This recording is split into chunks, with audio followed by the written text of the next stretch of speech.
Listo, pues creo que podemos ir empezando. Bueno, buenas noches a todos. El día de hoy presentará el doctor Marco Armendáriz con esto que se titula Descubriendo diversos grados de ansiedad en estudiantes mexicanos mediante técnicas avanzadas de aprendizaje profundo. Les comento, el doctor Marco estudió ingeniería cibernética y en sistemas computacionales por la Universidad La Salle. Tiene un doctorado en ciencias en la especialidad de control automático por parte del Centro de Investigación y de Estudios Avanzados del IPN. También es profesor investigador en el Centro de Investigación en Computación del IPN, bajo las líneas de investigación en visión por computadora, Edge Computing, realidad aumentada y realidad virtual. También es parte del Sistema Nacional de Investigadores Nivel 2. Es editor asociado de la es asociado de la revista Plus One y coordinador del doctorado en Ciencias de la Computación del IPN en el SIC. Y bueno, muy buenas noches, doctor Marco. Buenas noches, Fernando. Muchas gracias por la presentación. Eh, Sean todos bienvenidos a esta sesión de webinar. Y bueno, la presentación que les traigo hoy es mi último artículo recién publicado. eh, y quise hacer una presentación ligera, amena. Mi objetivo de la plática es darles un overview de cómo podemos desarrollar desde la concepción hasta obtener resultados, de diseñar una técnica de aprendizaje profundo. Y bueno, el paper completo lo pueden consultar en el DOI que está en pantalla. Y si no, al final les voy a compartir esta liga. Y entonces vamos a hacer, como ya dije, una plática ligera, para que conozcan los aspectos más importantes de este trabajo. Muy bien. Entonces, una breve introducción. La ansiedad es una experiencia humana que es universal y que aparece en nuestra vida en muchos momentos, sobre todo cuando tenemos retos académicos, retos personales, y nos genera ese nerviosismo, nos ponemos inquietos ante la incertidumbre de qué va a pasar en ese nuevo escenario al que nos enfrentamos. De forma curiosa, la ansiedad como emoción, si la colocamos en un nivel adecuado, nos puede llevar de impulso, nos puede dar energía, la energía extra que necesitamos para afrontar alguna adversidad. A mí me llamó la atención estudiar esta emoción porque en el ámbito académico, los estudiantes suelen tener un nivel de ansiedad muy alto, asociado con el agotamiento. Y entonces, cuando la ansiedad sube demasiado de nivel, impacta directamente en el desempeño de los estudiantes. Y entonces eso puede ser un factor que yo considero que puede afectar el desempeño académico de los estudiantes, y por eso quise centrarme en el estudio de esta emoción humana. De forma tradicional, sobre todo en el área de psicología, la ansiedad es muy común que se mida a través de cuestionarios, unas 10, 15, 20 preguntas que ayudan al experto a cuantificar la intensidad de esta emoción a partir de las respuestas que nosotros damos. Una desventaja que puede tener estos cuestionarios es que realmente miden, la emoción que yo ya traigo debido a eventos anteriores. Por ejemplo, el estudiante se levanta por la mañana, mientras que está desayunando, tiene alguna discusión con alguno de sus padres o le va muy mal en el tráfico. Y cuando se siente ya en el cuestionario, muchas veces estamos midiendo eso que sucedió antes de que llegara al aula. Y entonces, el cuestionario también tiene la limitante que no puede detectar signos conductuales ni fisiológicos de la ansiedad. Y entonces, es una buena herramienta los cuestionarios. Realmente, digamos que hasta puede usarse como una baseline para considerar el estado emocional de una persona. Y partiendo de ahí, en este proyecto vamos a hacerlo mediante la visión por computadora. Entonces, hablando de una tecnología que está inmersa en el aprendizaje profundo, particularmente la visión por computadora, que brevemente diré que se refiere a que podamos tomar la foto o el video del estudiante y que sea el algoritmo de inteligencia artificial el que haga un análisis al momento de la gesticulación del rostro del estudiante y con base a ello extraer una serie de características que le permita con cierto grado de precisión a la IA inferir qué emoción o emociones está expresando el estudiante. Y a mí me interesa que esa medición se pueda hacer durante una actividad académica, como lo puede ser una clase o como lo puede ser un examen. Y esto con una idea de medio plazo, que sería llevar este sistema a producción y que en algún momento estuviera en las aulas y apoyara al docente para tener una retroalimentación de esas emociones académicas que está sintiendo el estudiante y el docente pueda ajustar eh, su dinámica de la clase y apoyar a que emociones como la ansiedad se atenúen y eso ayude al estudiante a mejorar su desempeño. Entonces, la visión por computadora ayuda a detectar estos rasgos fisiológicos, como dije, como es los gestos que tenemos. Puede ser la frecuencia de parpadeo, movimientos oculares, y de ahí hacer la inferencia de si qué tan ansioso están los estudiantes en el aula. Un breve estudio del estado del arte es el que les voy a platicar a continuación. Primero, Garbilescu en el año 2019 propone una red neuronal eh, buscando medir diversas emociones como son la depresión, la ansiedad, el estrés facial. Esta red que presentan estos autores estiman el nivel de depresión, de estrés y ansiedad y también se apoya de la escala DAS y esta escala DAS establece los siguientes niveles: normal, leve, moderado, grave y extremadamente grave. Entonces, esto me da pie para decirles que aparte de que buscamos que el sistema de inteligencia artificial detecte la ansiedad, también es muy importante medir adecuadamente el nivel de esa emoción.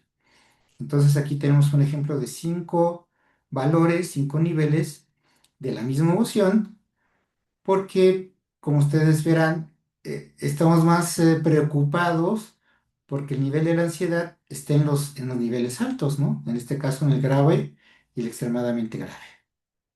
Ahora, por otro lado, Wang y sus colegas en el 2021 abordaron también el problema de clasificar la ansiedad y la depresión, también utilizando técnicas de aprendizaje profundo, combinando redes neuronales convolucionales. Estas redes, las convolucionales, son las que se diseñaron para poder recibir directamente como entrada a la red una imagen o un video y extraer características. Y estos autores lo combinan con otras arquitecturas que son las de memoria de corto y largo plazo, que se le conocen como LSTMs. Esto permite procesar ya no solo una imagen, sino datos en forma de video. Vamos a platicar un poquito más adelante de por qué sería interesante considerar un video en vez de solamente una imagen. Continuando con el estudio, por otro lado, Green, en el año 2022, identificaron algunas deficiencias del cuestionario GAT-7.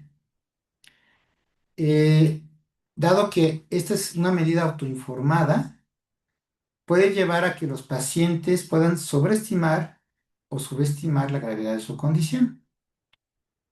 Evidentemente aquí estoy tomando los puntos más importantes de cada autor y si alguno de estos estudios les interesa, pues les recomiendo ver la referencia completa.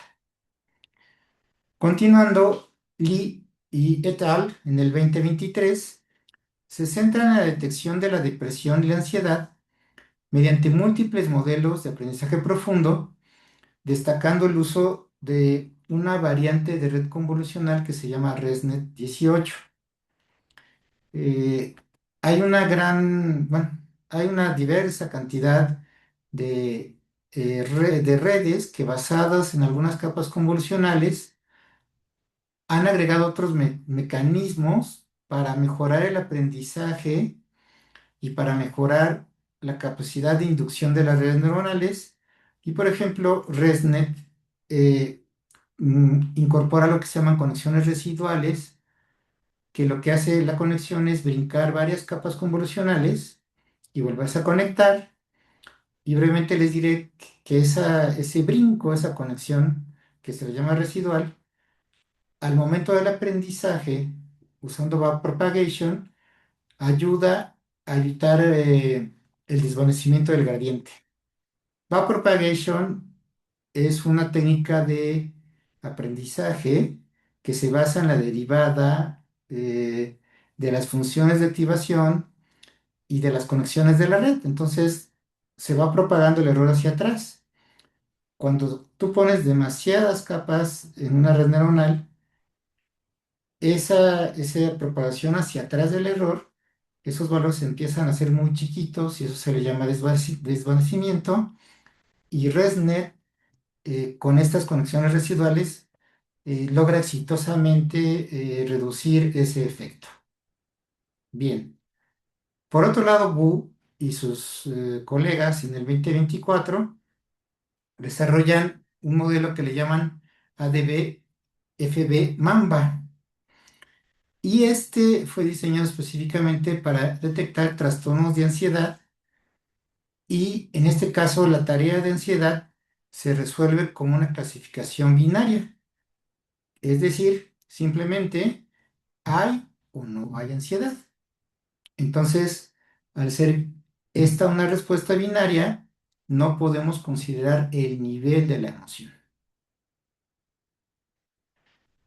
Un poquito más adelante, Xu y et al. En el 2024 también proponen el uso de algoritmos de aprendizaje automático, pero también incorporan técnicas de machine learning, como son las máquinas de vector soporte, los bosques aleatorios, XGBoost y Extratriz. Y también ellos buscan clasificar tres emociones que están relacionadas: la ansiedad, la depresión y el estrés. Finalmente, en esta pequeña exploración del estado del arte, vamos a hablar de Lu, que con sus colegas en el 2025 también integran múltiples modelos de aprendizaje profundo y proponen un modelo que se llama SFE Former. Este es un modelo secuencial de reconocimiento de expresiones faciales y que se diseña específicamente para detectar depresión y ansiedad. Entonces, después de analizar estos trabajos, nos damos cuenta que revelan una cierta tendencia consistente. Primero, que el reconocimiento de la ansiedad suele abordarse mediante como un problema de clasificación. Por otro lado, algunos consideran esta emoción como un problema binario, si está o no está, o multiclase, que en este caso se refería a diferentes niveles de la emoción. Eh, Grimenard en 2022 también señala algunas limitaciones de las pruebas basadas en cuestionarios, pero nosotros realmente creemos que esas informaciones de cuestionarios sí tienen un valor para las investigaciones. Un dato más que podría decir del estado del arte es que si se dan cuenta, mezclan más de una emoción. Por ejemplo, depresión y ansiedad, depresión, ansiedad y estrés. Y en nuestro trabajo queremos enfocarnos exclusivamente en la ansiedad. Nuestra metodología, a grandes pasos, lo que desarrollamos nosotros fue un nuevo dataset, porque no pudimos encontrar uno adecuado en el estado del arte. Esto nos llevó a tener que establecer un protocolo para el experimento y para el grabado de estos datos.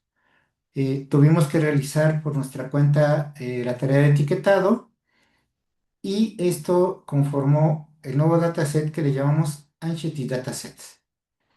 Este nuevo dataset hacemos un procesamiento y una vez que se mejora las imágenes, pasan a la parte del diseño del modelo. Entonces, de lo que encontramos en el estado del arte, decidimos probar tres modelos diferentes de redes neuronales. Las redes convolucionales 3D, las que tratan el tiempo directamente, TD-CNN, y la CNN 3D, agregándole algo que se conoce como módulos de atención. Cada uno de estos tres modelos pasaron a una etapa de entrenamiento. Terminado el entrenamiento, hacemos un testing de cómo se comportan. Cuando ya acabé de usar todos los modelos, hago la selección del modelo con base a las mediciones de las métricas. Las métricas de desempeño ya son un estándar dentro de esta área de visión por computadora, de tal forma que de estos tres modelos base nos permitieron estas métricas renombrar a uno de estos tres como nuestro AnshiTNet. Bien, ese es el panorama amplio de cómo se desarrolló esta investigación. Y ahora voy a dar algunos breves detalles de cada una de estas partes de la metodología. Primero les voy a hablar de cómo llevamos a cabo la creación de este conjunto de datos, Anxiety Dataset. Y primero, el protocolo experimental lo hicimos, lo diseñamos para realizar las grabaciones en un entorno controlado, lo cual quiere decir que la iluminación es constante, el fondo es homogéneo, en este caso un fondo blanco, la posición de la cámara es fija y eso evita que haya más ruido en las imágenes que de alguna forma pueden sesgar o afectar el entrenamiento de la red neuronal. Y entonces, en nuestro caso, como nuestra clase de interés es la ansiedad, necesitamos presentarle a la red algunos datos que contrasten con la ansiedad para que la red neuronal pueda comprender qué es ansiedad y qué no lo es.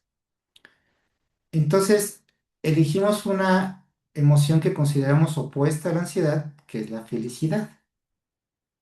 Y entonces, el video que grabamos tiene la siguiente secuencia. Una ventana blanca de 5 segundos. Le presentamos un estímulo a la persona en pantalla, que es una cara feliz. Entonces esperamos que también la persona se ponga feliz. Y la idea es así como estamos aquí sentados, ¿no? En pantalla se ve la happy face y con una cámara que está montada frente a la persona, yo voy grabándolo. Luego le presento un video de cosas chistosas, ¿no? De 50 segundos, estimulando de nuevo que la persona genere una gesticulación de felicidad. Hacemos una black window y repetimos el procedimiento, pero primero una cara de ansiedad. Esta cara de ansiedad, igual que la de felicidad, es simplemente una imagen estática de una persona posando, gesticulando la ansiedad.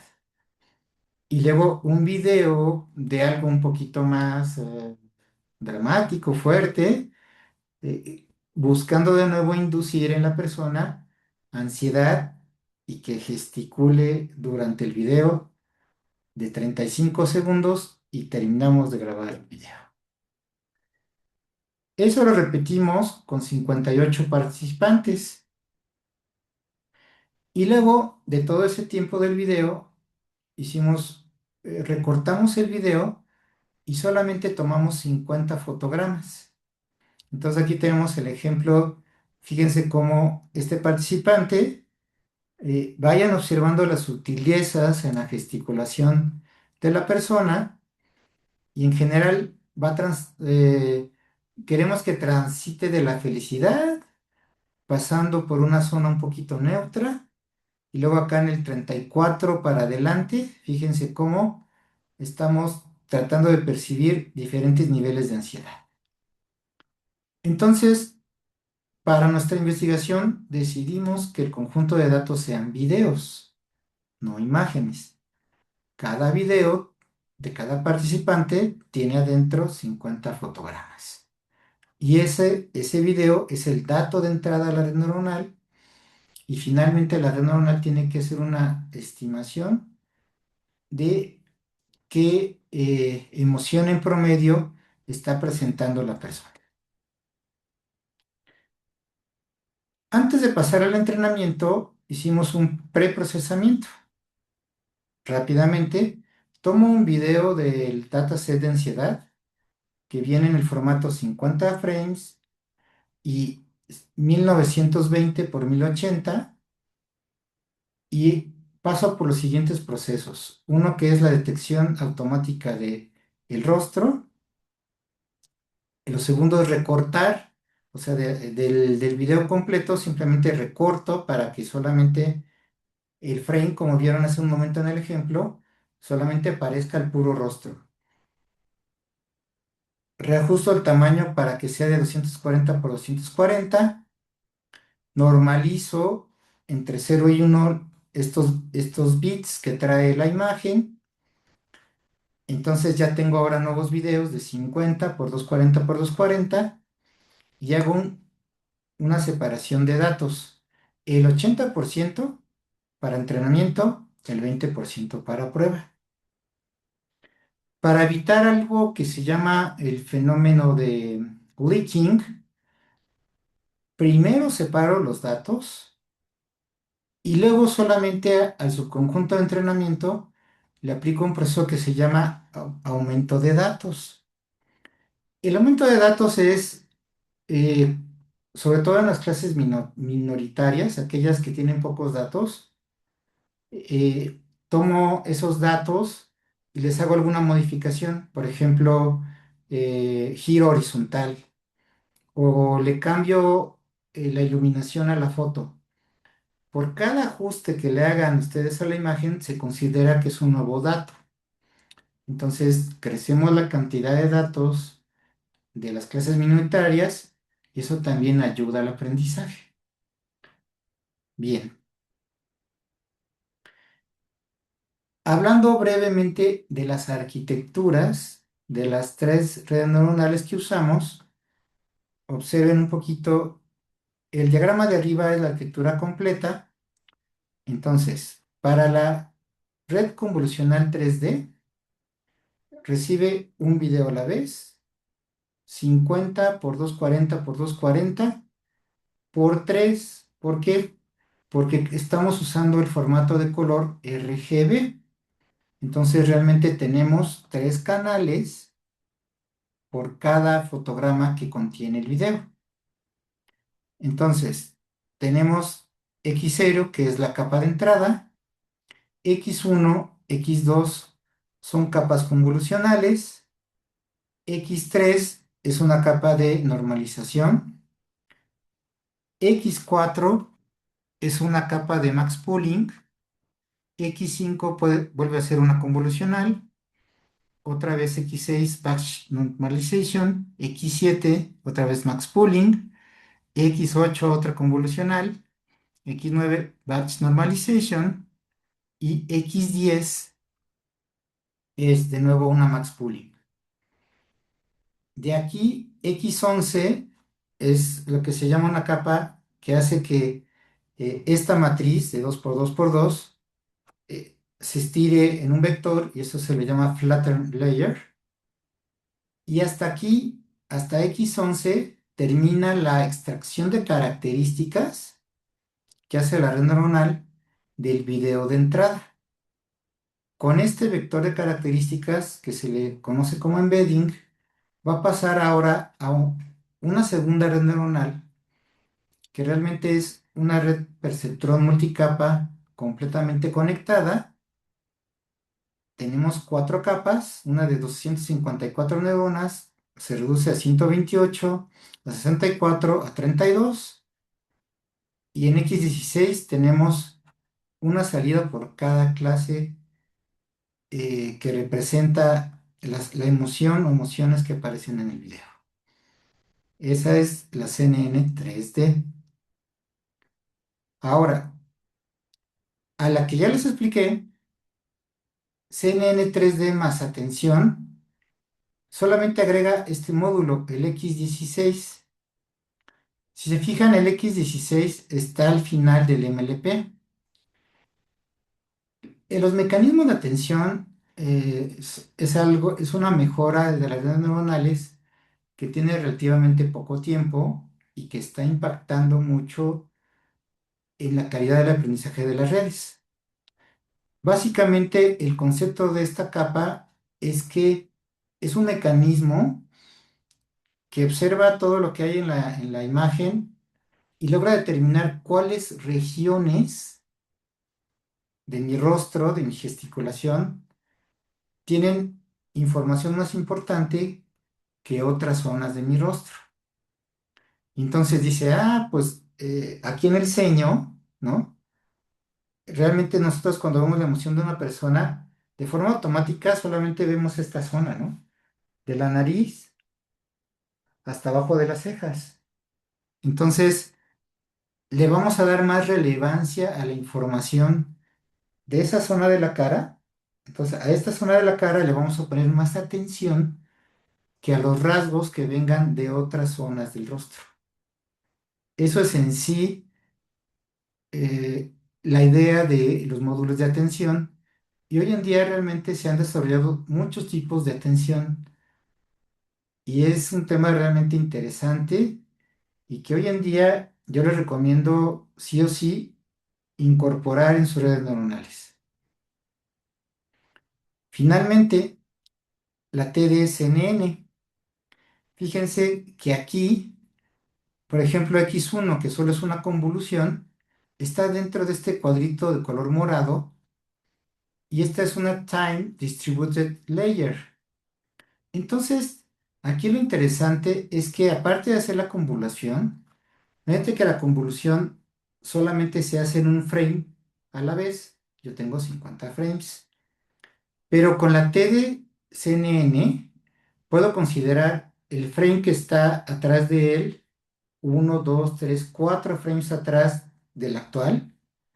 Y entonces no solamente extraigo características de la imagen actual, sino que puedo relacionar el rostro del frame actual con el rostro que yo tenía un 1, 2, 3, 4, 5 tiempos atrás. Entonces, así se hace un análisis espacial del rostro y también un análisis temporal de cómo está evolucionando mi gesticulación en el video. Entonces, eso es muy adecuado cuando ustedes vayan a hacer tratamiento de videos. Meter algún elemento que también haga un análisis en tiempo. ¿Ok? Entonces, a grandes rasgos, ya platicamos de las diferencias de estos tres modelos. Algo que nos fue retador y fue interesante de este trabajo es cómo vamos a asignar las etiquetas. Y aquí la pregunta de investigación es, ¿cuántas categorías son las más adecuadas para medir una emoción y cuáles? O sea, ¿cuántas y cuáles niveles son los más adecuados para medir la ansiedad? Una vez que comenzamos a analizar uno a uno los videos de los participantes, primero se nos hizo como en la ronda inicial, dijimos, bueno, pues vamos a establecer 11 niveles. Estos 11 niveles iban desde un valor -5 para felicidad intensa hasta un +5 para ansiedad intensa. Una técnica para reducir un poco la subjetividad del humano al colocar etiquetas es algo que se llama consenso de evaluadores. Entonces, imagínense que este número de evaluadores normalmente es impar, tres, cinco etiquetadores, ven el mismo video y, por ejemplo, yo le digo, esto es un -5, pero la persona 2 puede decir, no, este es un -3, y la persona 3 dice, este es un -5. Ah, entonces tenemos dos votos por -5 y solo un voto por -3. Entonces la etiqueta final va a ser -5. También hay varias técnicas para consenso de evaluadores. Yo les acabo de explicar la más sencilla. Entonces, 11 niveles de etiquetas, consenso de etiquetadores, y como resultado observamos una alta concentración de datos en pocas categorías y muy pocas en el resto, teniendo un desbalance muy significativo entre clases con muy poquitos datos y clases con demasiados datos. Y por ello decidimos no usar 11 niveles. Esto fue la ronda inicial. Segunda ronda, redujimos entonces el número de niveles a 7. Entonces aquí tienen en pantalla un ejemplo en donde en el cero pueden ver felicidad alta. Fíjense cómo tiene la boca bien abierta, ojos rasgados. Este es un indicativo clásico de felicidad. Reduce, cierra un poquito más su boca, felicidad media, ya la cerró, felicidad baja. Siempre pasamos por un estado neutral y comenzamos con ansiedad baja. Fíjense cómo sus ojos están un poquito más apretados. Ansiedad media, aprieta el ceño. Y ansiedad alta, fíjense cómo se incrementa. Inclusive estas cuencas de la nariz se marcan mucho, indicando una ansiedad alta en el estudiante. Sin embargo, observamos que quizás sean demasiadas categorías aún. Entonces pasamos a una tercera ronda. Fíjense, aquí lo puse con este esquema. Estas clases en color morado corresponden a las 7 clases que ustedes vieron aquí en la imagen anterior, estas 7. Intentamos dos versiones más. La primera versión es 7 clases, de estas de color morado. Hicimos una versión con 6 clases, entonces es la cero morada, la uno morada, la 2 morada, la 3 morada, la 4 morada, y agrupamos estas dos moradas en lo que yo le llamo nueva clase 5 y por eso la coloqué en color azul. Entonces, esta azul con las 5 moradas reduje a 6 niveles. Y finalmente hice una última reducción a 5 clases, tomando 4, 5 y 6 morada, las agrupé en una de color verde que le llamo la clase ansiedad, y luego tomo estas otras 4 de color morado, y entonces tengo tres posibles eh, niveles de clasificación de la emoción. ¿Ok? Bien, hasta ahí la asignación de etiquetas. Hicimos un estudio visual. Esta técnica que están viendo en pantalla se llama TCN. Entonces, TCN me agarra algunos datos del conjunto y fíjense directamente los rostros. Nos muestra, obviamente aquí hay una reducción de características para que podamos bajar a dos dimensiones. Y en dos dimensiones, fíjense, por ejemplo, aquí tenemos una gran ocupación en color azul de lo que es low happiness. Acá tenemos un grupo grande de color rojo que es low anxiety. Por acá pueden ver una de color morado, que es la neutral. Y luego hay algunas clases que se entremezclan. Este diagrama TCN es para el caso de 7 niveles de etiquetado. Vean ahora del lado derecho cómo cambió para 5 clases. Fíjense cómo está esta de color rojo, que es Mild Anxiety, la azul, Love Happiness, la verde, Medium Happiness, acá como que aislada, High Happiness. Sigue habiendo algunas mezclas entre las clases.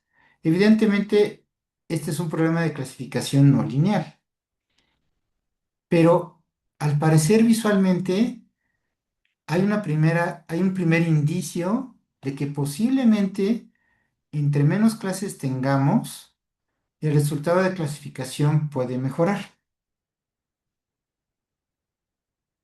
Ahora, ¿se acuerdan que les hablé del aumento de datos?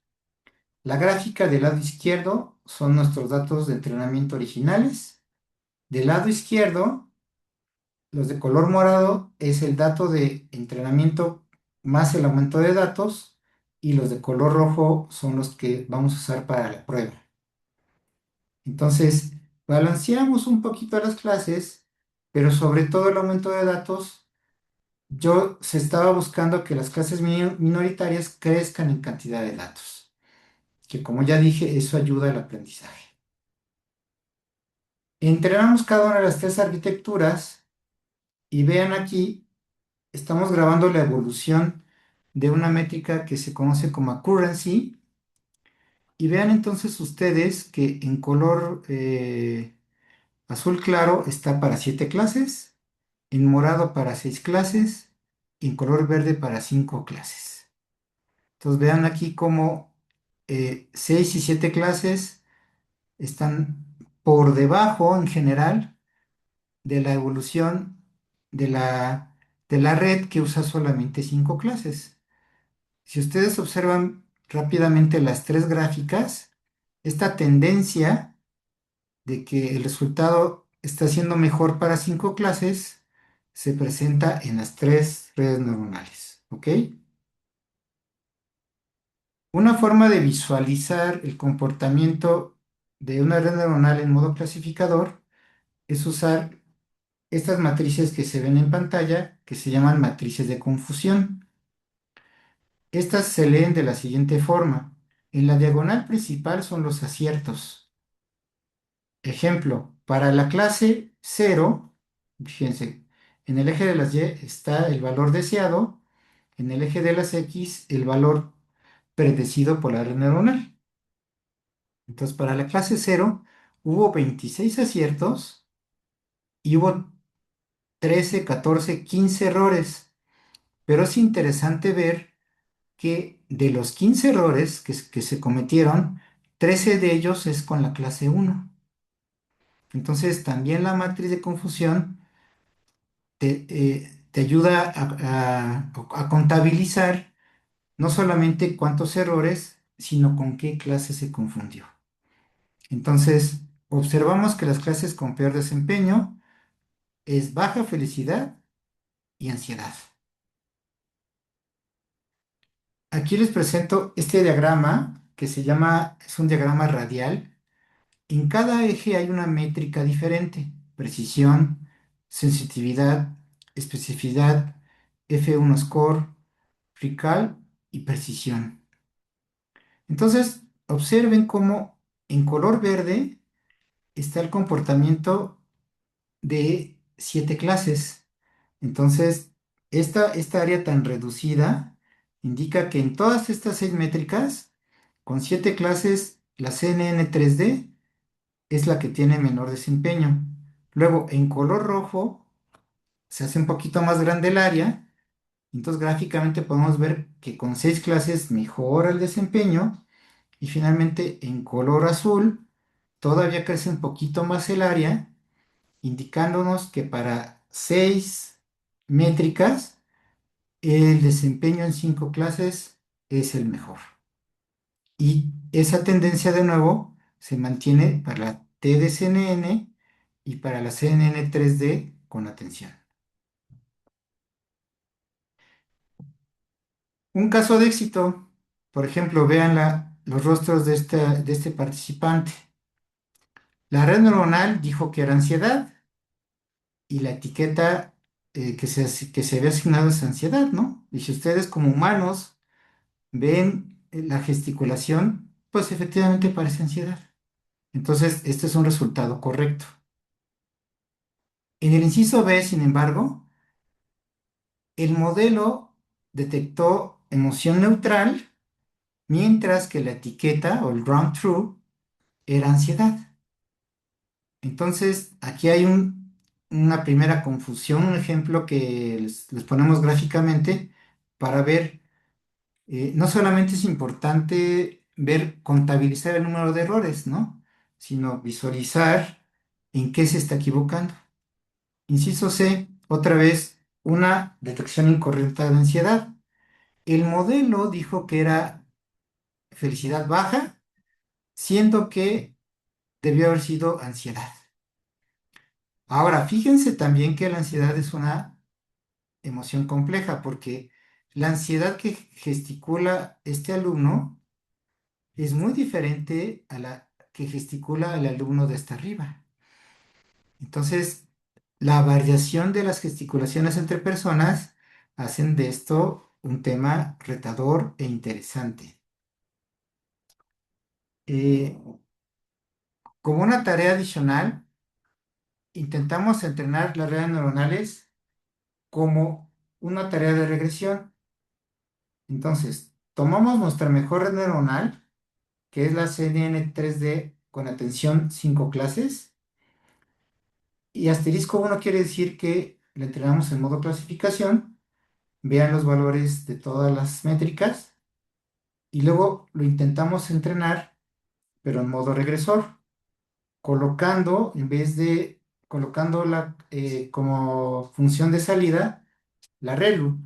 Y fíjense que prácticamente en todas las métricas, excepto MCE, es mejor considerando a la CNN como, entrenándola, perdón, como modo clasificación.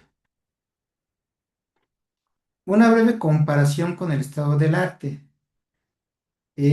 Fíjense que como tales no pudimos hacer un match directo con algún trabajo y voy a ser un poquito breve al explicar esto.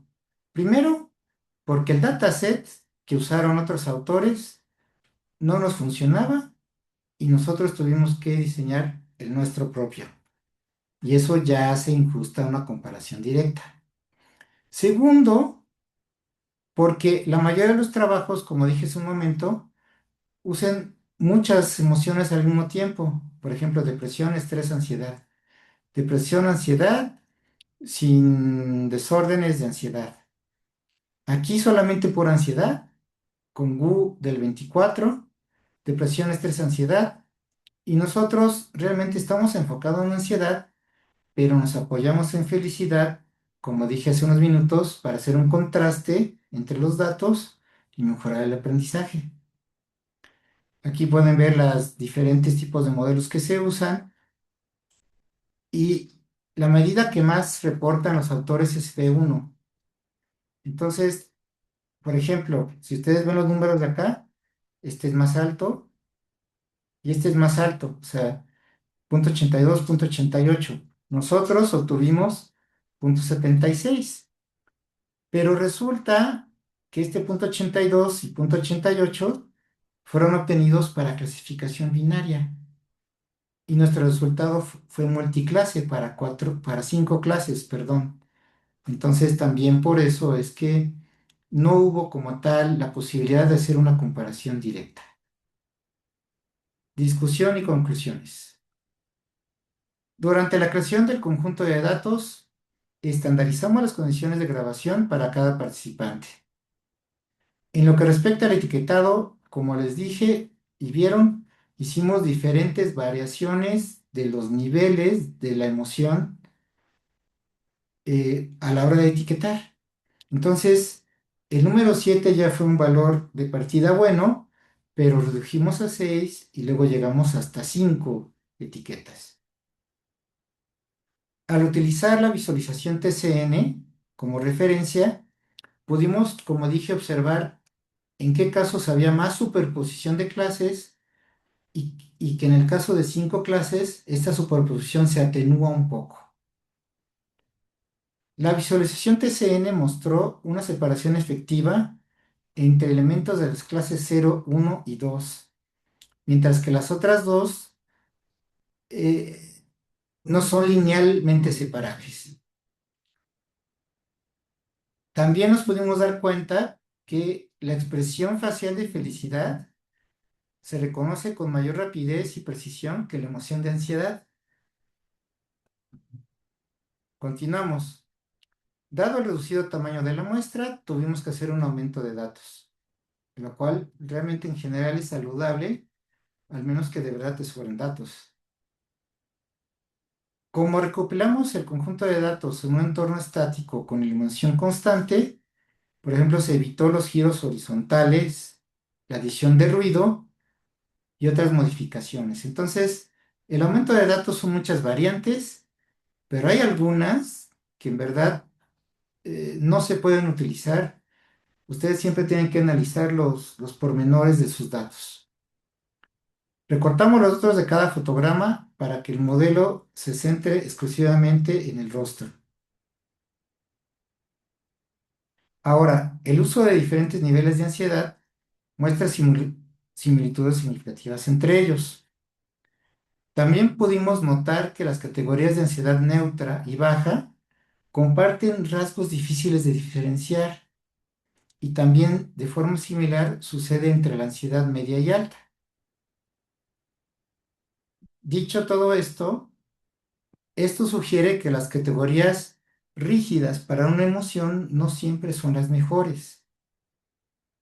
Y en el caso de los rasgos faciales como ansiedad, a veces ciertas clases son tan similares que la verdad seguimos en la búsqueda de plantear nuevas ideas para poder diferenciar más eficazmente los niveles de ansiedad. Bien, conclusiones. De los modelos que nosotros usamos, el mejor fue el CNN 3D con atención, con un F1 score de 0.7620, lo cual consideramos como un baseline adecuado de dónde partir para hacer múltiples mejoras en la investigación que nos lleven a un mejor valor de F1.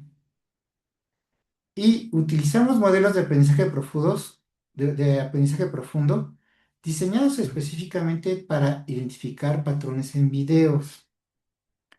Dado que las emociones son fenómenos dinámicos y tratarlos como estáticos, o sea, solamente una imagen, pudiera llevar a una interpretación no tan precisa o algo errónea de la gesticulación de la persona.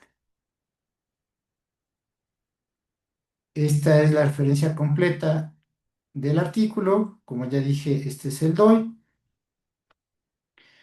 Y de mi parte sería todo. Aquí está mi correo para quien guste comunicarse más adelante. Les agradezco mucho por su tiempo. Muchas gracias, doctor.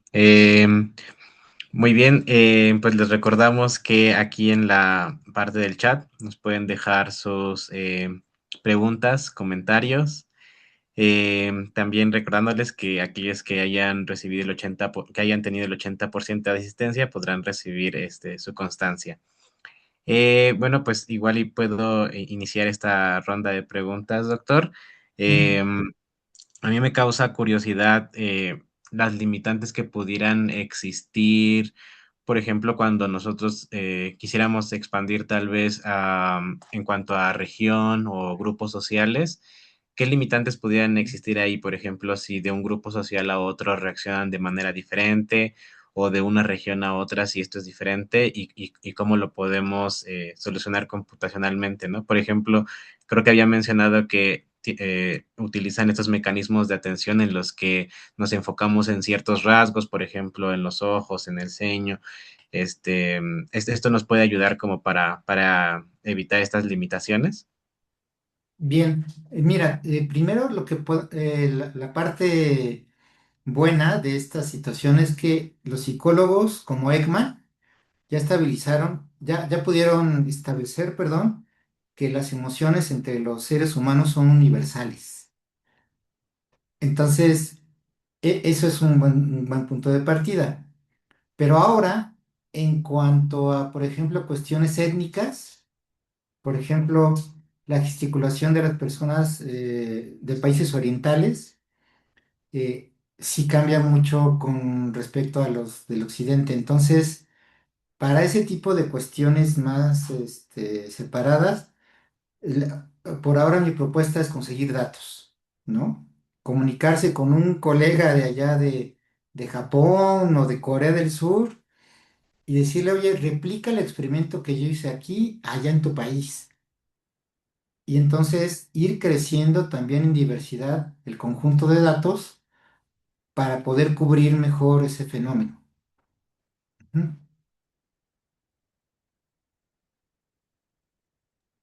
Muy bien, sí, muchas gracias. Aquí en los comentarios ujú, nos preguntan si este, si el bloque de atención ujú. es aquel que se encuentra en la arquitectura de visión El del transformador. transformer. Ah, Es ok. correcto. De hecho, de forma curiosa, el mecanismo de atención nació para los transformers. Y una vez que maduró ese mecanismo, nosotros tomamos la idea y y lo trajimos y lo adaptamos para tareas de visión por computadora. Sí, bastante, bastante interesante y sí, muchas gracias, Edson. También esto de los niveles Ujú, de la ansiedad, de cómo, o sea, tal vez estos mecanismos de atención, si pudieran ser como más finos, cree que pudieran ayudar también para tener una mayor cantidad de niveles, por ejemplo, de ansiedad. O sea, nos ujú, contaba cómo reducía de 11 a 7 a 5. ujú. Entre más fino el mecanismo de atención, esto nos podría ayudar tal vez a poder identificar más niveles. Fíjate que personalmente ahí yo atacaría por datos. Ujú. Fíjate, que hay una cuestión que se dice que los datos cuestan en tiempo y cuestan en dinero. Entonces, hay una frase muy clara para con nosotros, este tipo de modelos de IA se le conocen que son basados en datos. Entonces, hay una frase que dice garbage input, garbage output.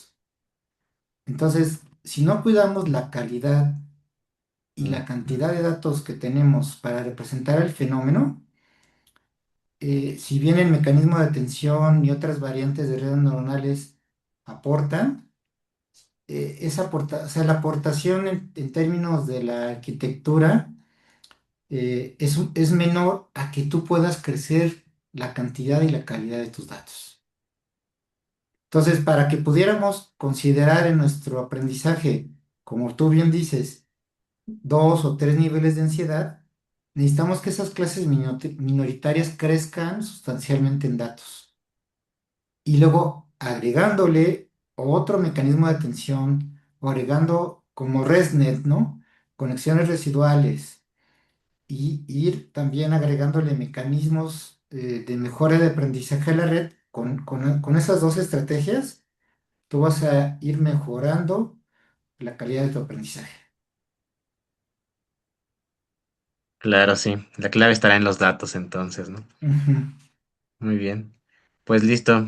Creo que hemos llegado al final de esta sesión y pues muchas gracias, doctor, y muchas gracias a todos los que estuvieron presentes. Gracias a todos los presentes. Muchos saludos.